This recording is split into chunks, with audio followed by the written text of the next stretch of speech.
Sabing siyempre. So ayan, at meron tayong mga bike dito na koleksyon ni engineer. Pero yung pangalan syempre secret na yun. Ito yung category ng kung mahilig kang mag-trail, magbundok, or downhill, ito yung bike na yan. Yan ang category niya. Ito pang folding. Kung mahilig kang mag-travel, magsasakay sa mga bus or mga train, ito yung compatible at pwedeng isakay natin sa mga train. Ito naman yung mga pang long ride, mahilig kayo sa karera.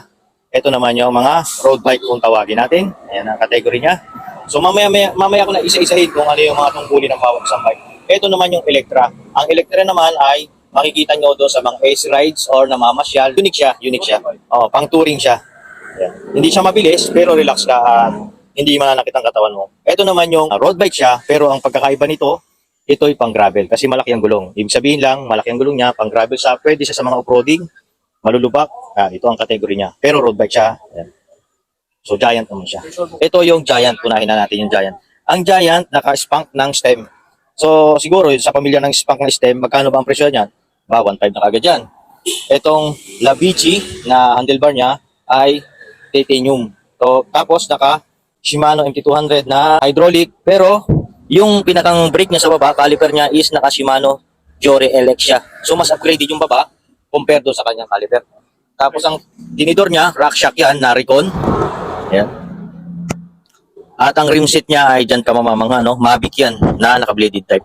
So doon sa mga nakakalam ng Mavic na mga hub, quality yan. Ibig sabihin, wala ka lang question dyan pag nakakita ka ng ganyang rim set. Ibig sabihin, matitibay yan. At dyan ay naka-design talaga sa mga off-roading. At yung mga ginagamit natin mga pang-jump sa bangin. Ayan, maasahan mo yan.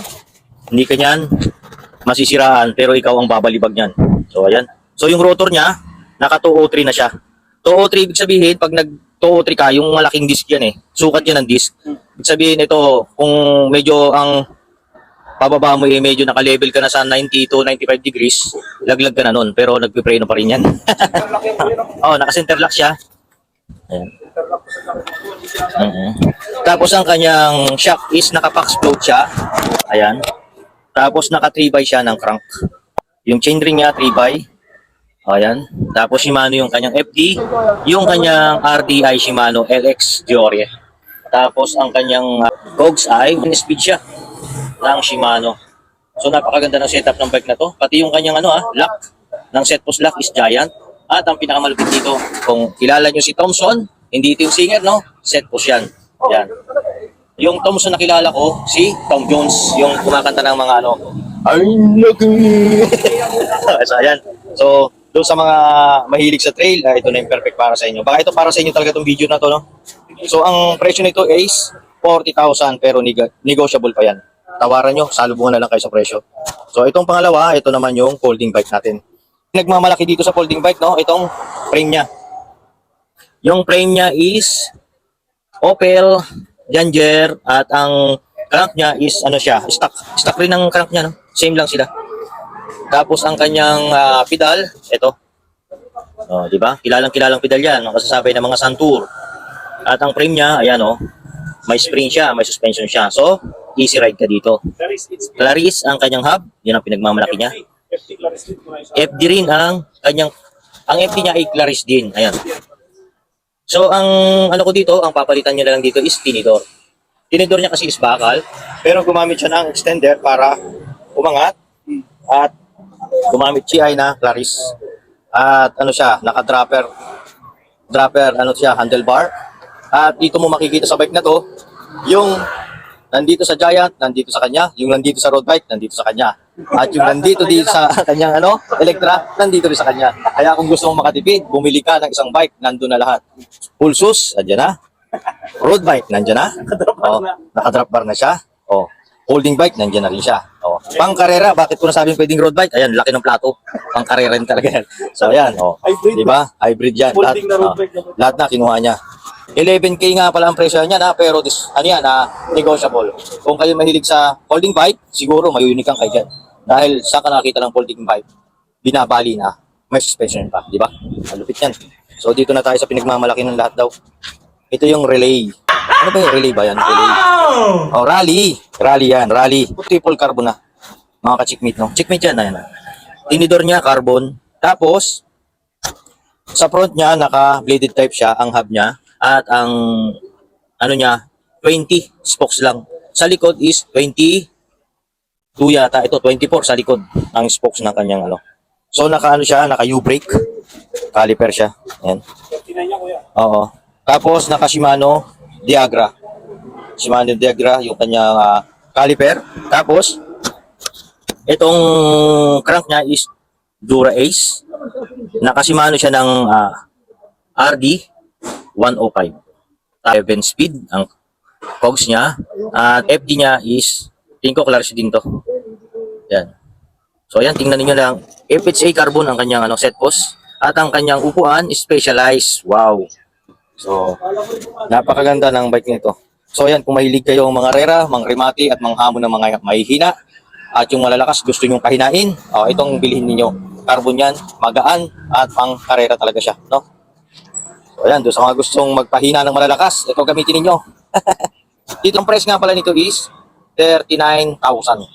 So, negotiable yan. Lahat ng bike niyong makikita dito na binablog ko ay negotiable yan. Ito naman yung Electra. Ang Electra naman ay doon sa mahihilig sa mga gangster ang datingan at yung mga easy ride lang at tipong pang pogi ang datingan, takbong pogi lang. Ito yan, mag-Electra na kayo. So, yan.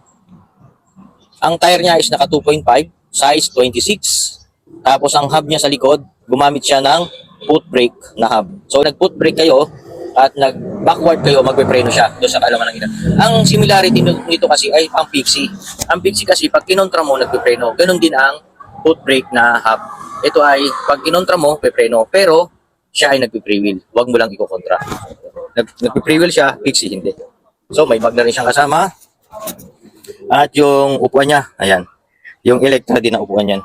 So, ulitin ko, ang lahat ng bike nito ay na-stock na at hindi na nagagamit. So, binibenta na niya ng mura. So, ito ay naka one piece at naka one half ng pedal. At ang frame nito at anti-didor ay steel.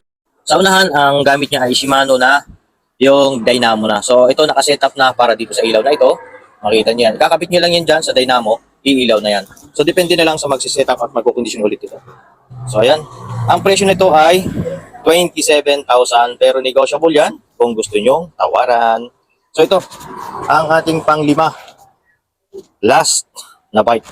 Ito yung classic na rin ito, Escape na giant frame. Ito yung carbon at ang tinidor ay, no.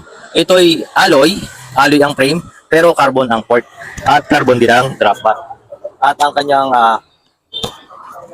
Sora, ang kanyang caliper. Mayroon na rin siyang lagayan dito sa unahan, luggage. Ayan.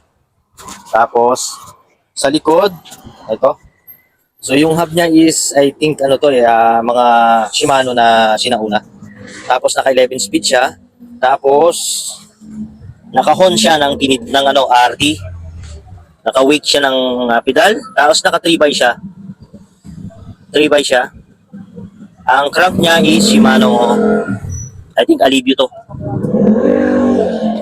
So, itong frame na to ay made in Taiwan, GMC. Yan, doon sa mga mahilig sa mga giant, ito na yung panahon para mabili nyo to. Napakaganda yan. Kung gusto niyo ito, no, negotiable pa, 29,000. So, yan, isa-isahin natin. Giant, Classic, Escape. Ito yung Electra. Okay, ito Electra. 27,000.